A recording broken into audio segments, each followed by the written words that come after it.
The sermon theme this day inatoka katika the text that we have read from 2 Kings chapter 20 verse 5, ambayo inasema, the theme is saying, Prophet Isaiah will come back soon with a different message. Praise the Lord. Prophet Isaiah will come again soon, but this time loud, he will come with a different message. That is the message. If you can leave the church now, you have known what God is saying to us this day. That the prophet Isaiah will come for the second time to you, to me. But this time loud will not come to you or come to me with the first message. He will not come to us to check whether the first message worked, but he will come with a different message to neutralize the first message. Praise the Lord. Bwana asifiwe. Bwana asifiwe wapendwa. Kama mnanisikia nifugieni mkono. Unajua mgeni akiona sura ambayo haifurahii unashindwa ni nini? Haya, hiyo ndio ujumbe ya kwamba nabii Isaya atakuja mara ya pili. Basi na atakuja na ujumbe ambao ni tofauti na ule alikuwa ameleta hapo mbele. Na atakuja kwa ajili yako na kwa ajili yangu. Kwa sababu Isaya tukisoma that chapter, 2 Kings chapter 20 verse 1, Isaiah had visited the king Hezekiah with a very devastating message, very paining message, a message that brought a lot of darkness in the life of this king, because Isaiah said, you will die, you will not live. That was the first message.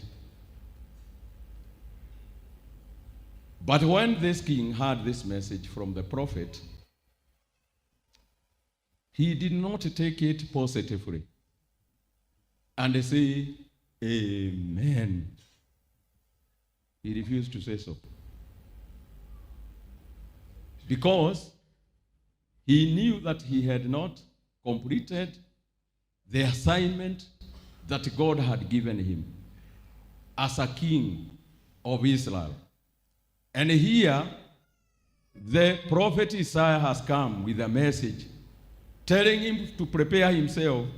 He will not live, but he will die.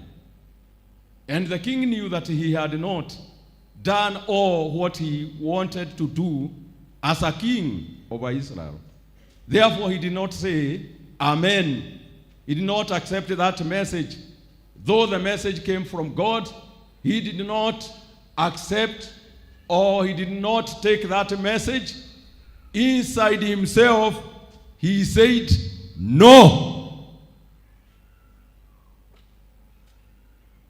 Hiyo ni kumaanisha ya kwamba kuna mambo mengine yanakuja katika maisha yako, katika maisha yangu, na unasikia huo ni ujumbe umekuja.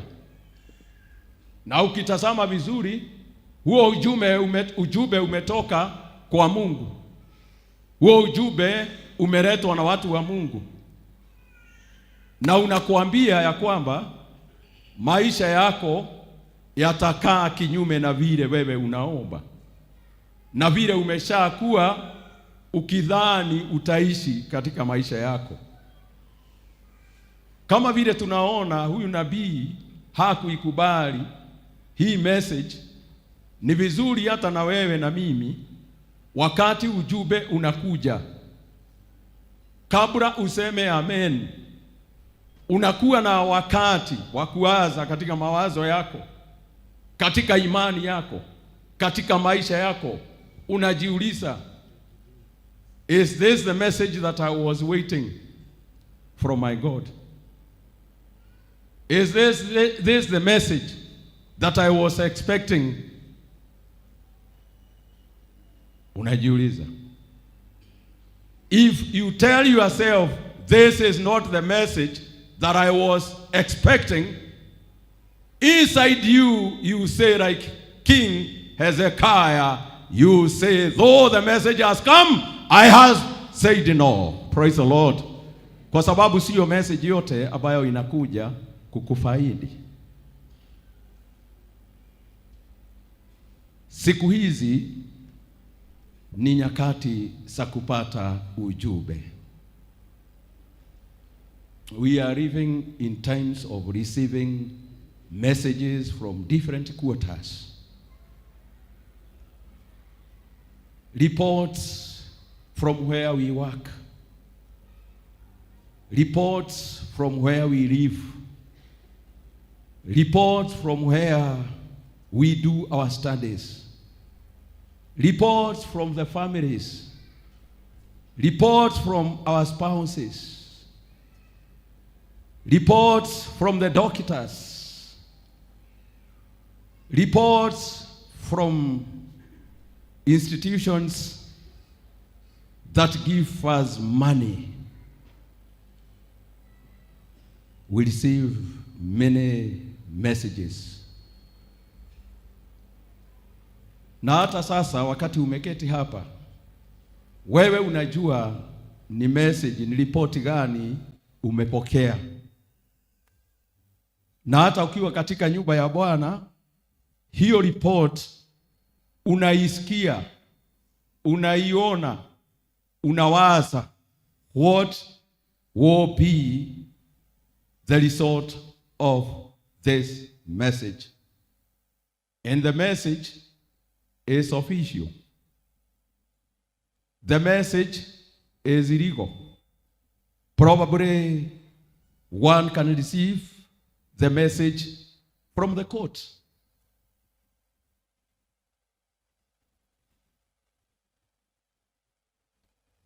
Ni vizuri kujua ujumbe huo utaupokea namna gani. Abraham, the man of God, the righteous man, the friend of God, one day as he was seated around his residential place, he received a message. Abraham received a report from two men who were passing by. And these two men told him, we are here with a message. We are heading to Sodom and Gomorrah. And we have come to destroy those cities. And no resident of those cities will live. By tomorrow, there will be no more. But Abraham did not take that message as a final message. He knew God well. Na alijua ya kwamba kuna familia ambayo inaishi pale na inamhusu, na akaanza kuongea na malaika na kuongea na Mungu na kumuuliza, hata kama ripoti imekuja, Mungu utaangamiza wote, hata kama kuna watu ambao ni waaminifu katika ule mji. Kwa hivyo Abraham hakukubali ile message, na aliendelea kuongea mpaka yale maongeo yake na Mungu yakamuokoa Lot na familia yake. Jina la Mungu lisifiwe. Salimia huyo mwingine, mwambie ripoti inakuja tofauti na ile ya kwanza. Ripoti inakuja tofauti na ile ya kwanza. Pigia Bwana makofi. Another righteous man by the name Moses, he was waiting a message one day because 12 men had gone to spy the land of Canaan. And this man was waiting. Na alikuwa anasema, mimi nagojea watarudi lini? Nagojea habari njema ifike, tuanze mwendo tuingie katika mji wa ahadi. But when the 12 spies came back to report to Moses, 10 of them, they brought a very evil message to this man of God, Moses. Na wakamwambia, sisi 10 unavyotuona hapa, ile habari tumeleta ni kwamba mahali tumeambiwa na Mungu ya kwamba tunaenda, na anatuambia ni nchi yenye asali na maziwa na mambo mazuri. Haiwezekani. Maybe even yourself, you have been praying over a certain matter, and the message that you will receive is a message that is so discouraging. Na unaona mtu anakuambia hilo ambalo unaombea halitawezekana. Yale magonjwa unasema unaomba yaisha katika mwili wako, haitawezekana. Daktari anakuambia ya kwamba haya magonjwa sasa yamekufikisha mwisho. Utahesabu tu masiku, utakuwa ukitumia madawa, lakini utaishi. Unfortunately, daktari anasema unfortunately, jipe moyo, ongea na pastor wako na wazee wa kanisa na wale wengine marafiki zako, kwa sababu mambo sio mazuri.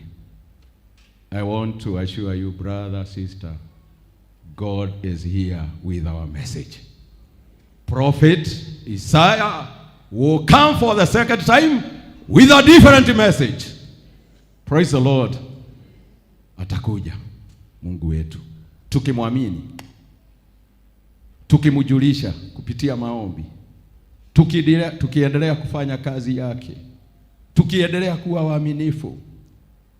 God will tell Prophet Isaiah, turn back, go back to my servant.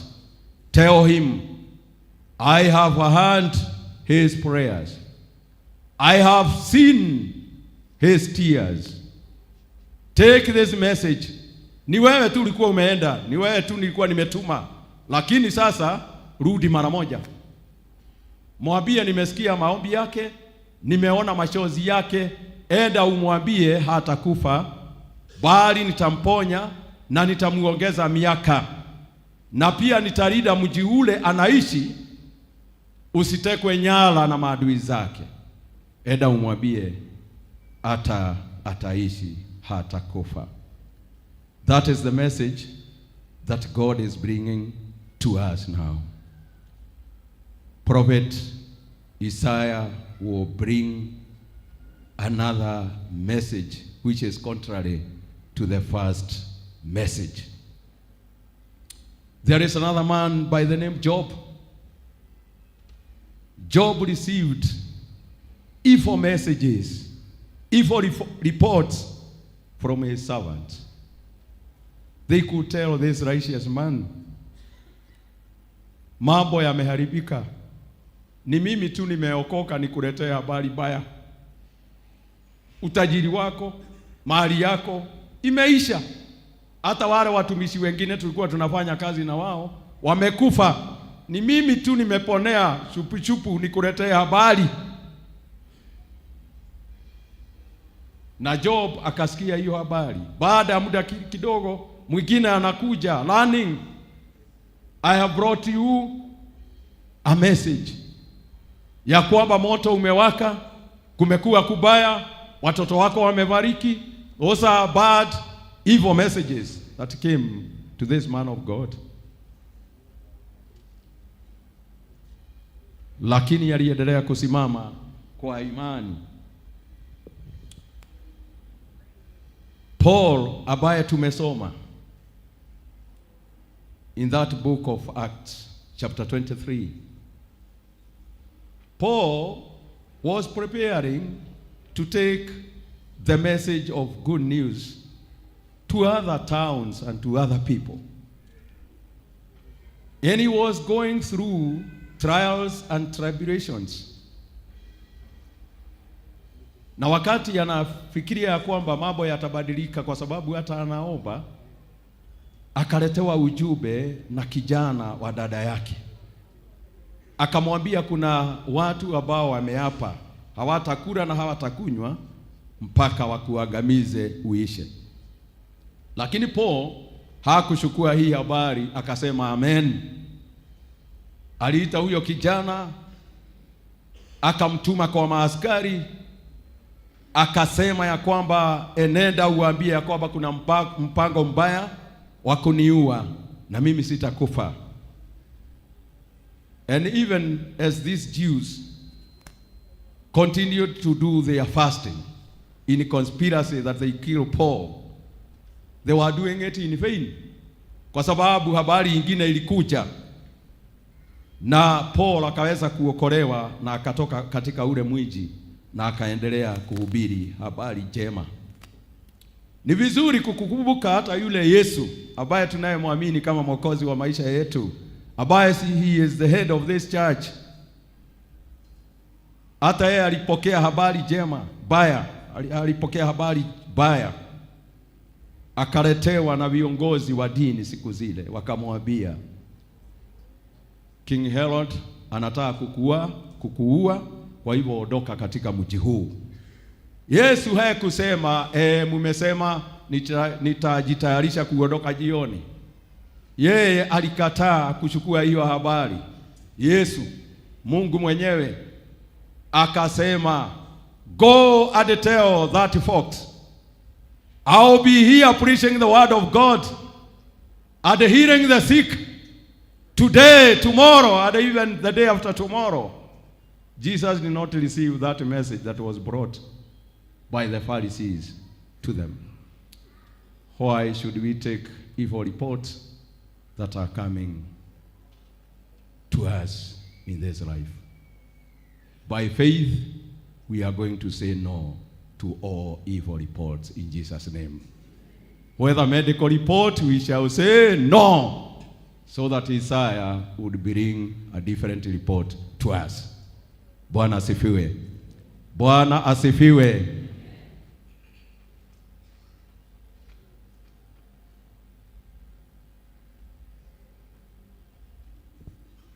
Kama ripoti ya kwanza itatuangamiza, kwa nini tunamwamini Mungu? Kama ripoti ya kwanza itatuangamiza, kwa nini tunamtumikia Mungu? Kama ripoti baya itatuangamiza, kwa nini tunamtolea Mungu wetu dhabihu? Why are we offering sacrifice? Why are we born again? Why are we followers of Christ if the first report will destroy us? Hii ndiyo habari ambayo huyu mtumishi na mfalme alijiuliza, na akaenenda mbele zake Bwana kwa maombi. Akamwambia Bwana, habari imekuja ya kwanza, lakini kumbuka ya kwamba nishakuwa nikikufuata kwa uaminifu na kwa moyo wangu wote. Kumbuka Mungu, pia nimefanya kazi yako kwa uaminifu, nikionekana na watu na nikionekana nawe Mungu. Nikumbuke na ubadilishe hii habari ambayo imenipata. Brother, sister, have courage. God will send Prophet Isaiah back to you with a different message that things will be all right for you. Kuna watu wamepata habari baya watoto wao. Kuna watu wamepata habari baya juu ya mambo tofauti. Lakini Mungu anasema ya kwamba kwa sababu ya kutupenda na kufanya kazi yake na kumwamini, atabadilisha hiyo habari baya. King Hezekiah hakukawia. Aliposikia habari baya, alikimbia, akajipa moyo, akajipa nguvu, akasimama kwa ukuta, akaanza kuomba. Wakati receive habari baya kutoka mahali popote pale, ni vizuri kukimbilia kwa maombi. Bwana asifiwe. Bwana asifiwe. Ni vizuri kukimbia kwa maombi. Kumbusha Mungu ni yapi umefanyia. What have you done to him? Remind him. Tell him you have not accepted that report. Hata kama ni magonjwa, usikubali kusema magonjwa unayo. Nena kwa haya magonjwa. Say no to that disease. Say no to whatever evil is coming on your way. And then learn to the Lord through prayers and remind him how faithful you have been, how you have followed him faithfully. Before we conclude this message, we are going to have a moment, because of the different messages that we have received, even about this country, even about politics that are on the door coming. We are going to stand and tell God, we are not accepting the evil message that we have received.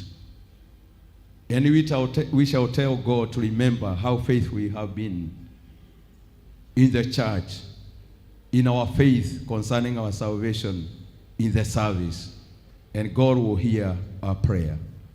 And before Prophet Isaiah will pass the court of the palace, before he goes to the other end, at the middle of the court of the palace, God will speak and tell him, Isaiah, turn back and go back to my servant and tell him it is well.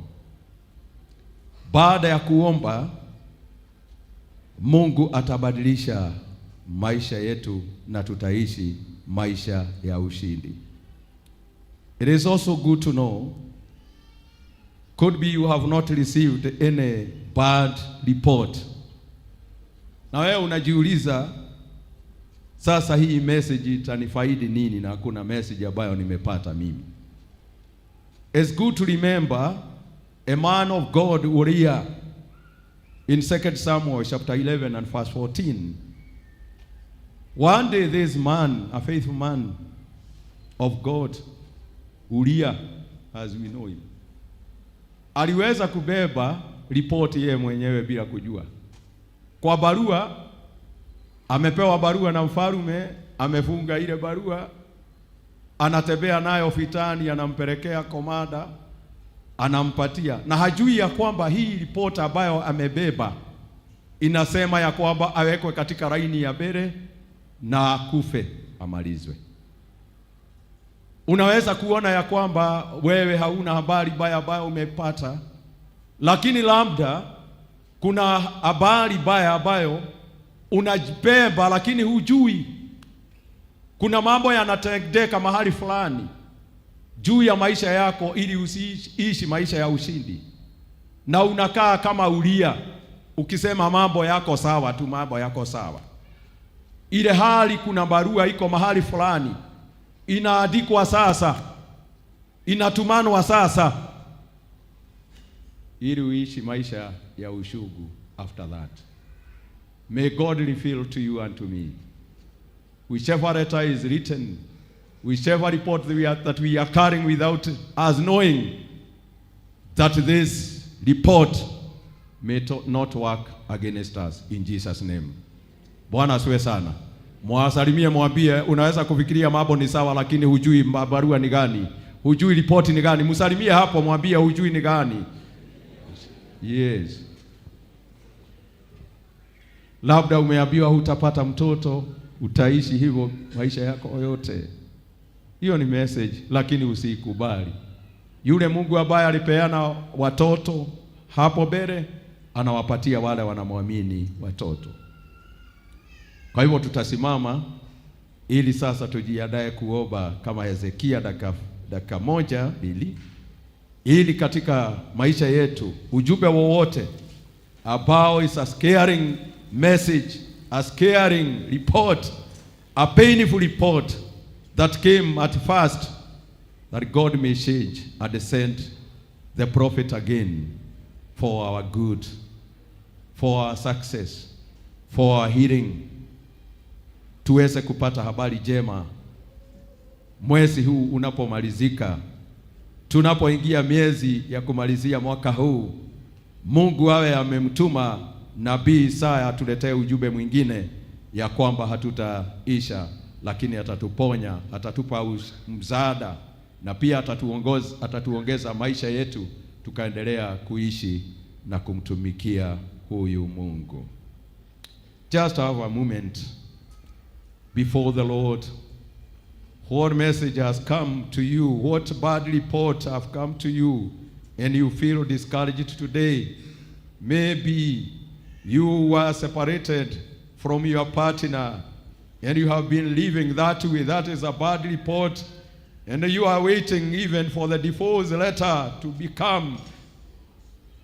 It's good you start by faith, so that prophet Isaiah may change the report now, and things may be well for you.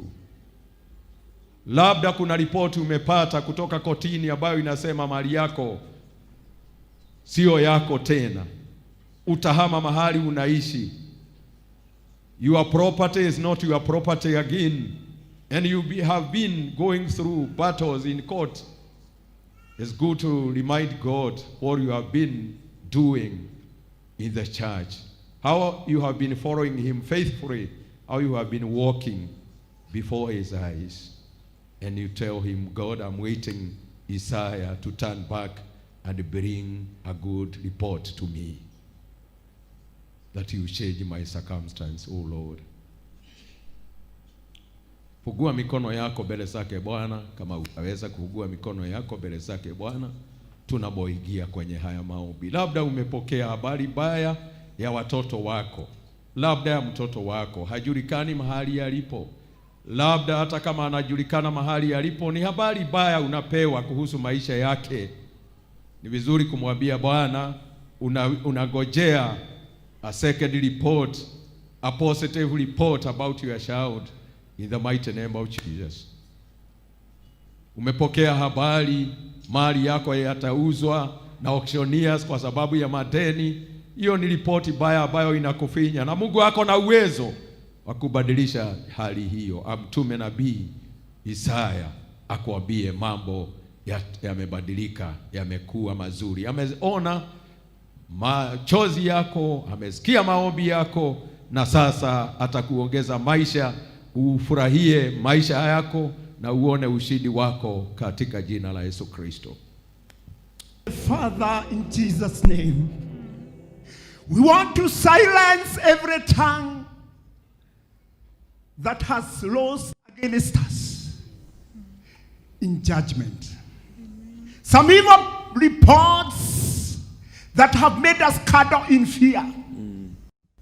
Some evil reports that their source is out of evil people. At the end, we sometimes go for an overnight vigil to cuddle with fear because we have received the wrong report. Yet God, it delights you for us to possess. Yet God, it delights you for us to enjoy divine health. Yet God, your truth says we are free. Jehovah God, through this word, through this oracle from your servant Jehovah God, we join our hearts in faith and declare from today we shall believe the report of the Lord. What the Lord says is what we shall believe. We shall not believe the report of the devil. The report that says that we cannot make it. The report that says that we are going to die before our time. Jehovah God, thank you for your word. May we have the different spirit. The Caleb spirit. The words that says, let's go up at once. For the Lord desires us to possess. We shall go up at once and take the start of our faith, and possess the land of our blessings, the land of our prosperity, the land of our divine health. Baba, katika jina la Yesu, Petero ulimwambia, Yesu Kristo ukamwambia Petero ashushe nyavu kilindini, kwa sababu hapo ndio baraka yake iko.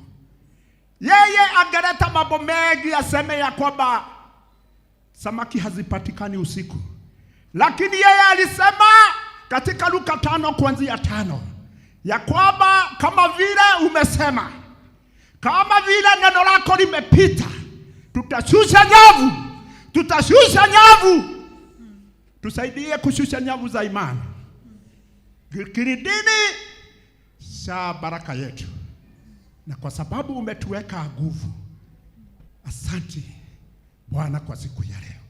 Umejenga roho zetu na tunakuamini katika jina la Baba na Mwana na Roho Mtakatifu.